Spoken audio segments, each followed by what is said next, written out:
I'm holding court, you standing trial. Why ain't I see you round back when like we celebrate, Ignorance. bullshit, ignorance, right? We do. So if it's not cool to be smart. It wasn't cool to was do your not. work. It wasn't cool to be studious. You know what I'm saying? Right.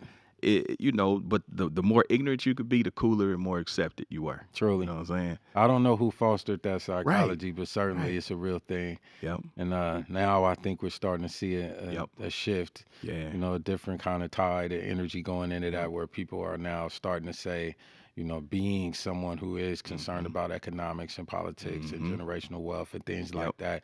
I think Nipsey was helpful in that regard. Absolutely. Jay-Z was very helpful Absolutely. with advancing in the education direction. And Yes. I think we just have to make sure that the people who are in position to be heard are using their voices correctly. And not many of them, Nah, they don't. They I don't. always say, we in a day of influencers. You know what I'm saying? Right. But I always ask people, you have influence. What are you influencing people to do? Yeah.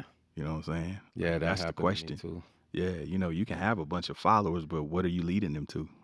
I remember when Sibo and I were working on Till My Casket Drops. We got that album done and it dropped and it hit number 3 in the country. Mm-hmm. And Deadly Game was on that album. Mm-hmm.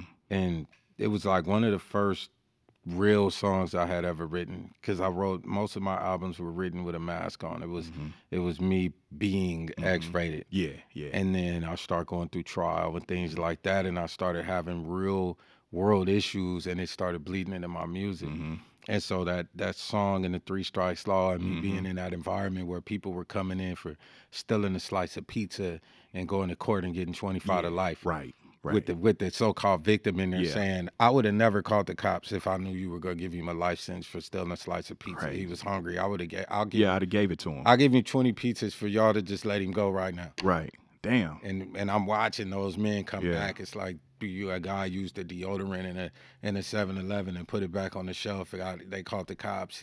He got 25 to life because he had been in some trouble before. And it's like, well, he did that nonviolent crime. He didn't hurt nobody. It's just a deodorant, man.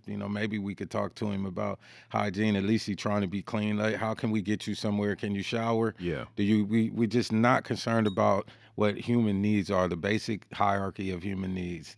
And I studied all that, Abraham Maslow, understanding that they didn't care about that. They only cared about penalizing people and then monetizing penalization. Right. And that's what it became about. So I'm watching that happen, and I start writing A Deadly Game, and that got out there, and Wendy Day starts looking for who's the author of these lyrics. I want to know who wrote that. And so that led her to me.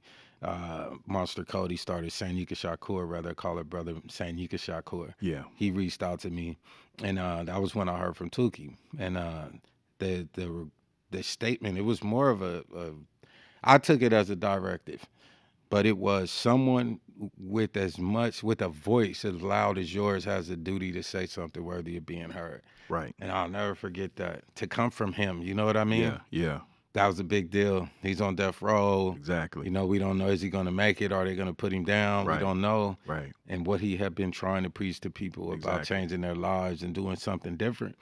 And so, I started really trying to make sure that what I used my voice for was worthy of being heard. And I have my moments, where I get upset about something, Of course. environmentally, and go off and be angry. But I always, you can hear that message throughout all of my art, really from then on.